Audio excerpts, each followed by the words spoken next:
অপবিত্র করার কোন রকম ইচ্ছা মুসলমান যুবকদের নেই। আপনারা সবাই হাত তুলে কিন্তু অঙ্গীকার করেছেন যে আমাদের ধর্মকে আমরা যেমন সুরক্ষা করব, আমরা মন থেকে চাইব আমাদের হিন্দু ভাইদের ধর্মীয় স্থানগুলো একইভাবে সুরক্ষিত থাক, একমত, একইভাবে সুরক্ষিত থাক। ফলে আমরা আইনকে সম্মান জানাবো। অল ইন্ডিয়া মুসলিম পার্সোনাল ল বোর্ড বলেছিলেন,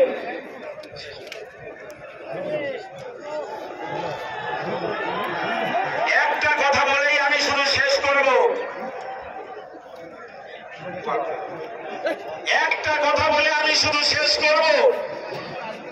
যখন বাবরি মসজিদের মামলা মহামান্য সুপ্রিম কোর্টে চলছিল, মুসলমানরা ওয়াদা করে বলেছিল যে মহামান্য সুপ্রিম কোর্ট যে নির্দেশ দেবেন আমরা সেই নির্দেশ মেনে নেব। মহামান্য সর্বোচ্চ আদালত সুপ্রিম কোর্ট বললেন যে অযোধ্যায় যে জায়গাটা ছিল ওই জায়গা খনন করা হয়েছে, কিন্তু ওখানে মন্দিরের কোনো নাম নিশানা খুঁজে পাওয়া যায়নি। আমার কথা নয়,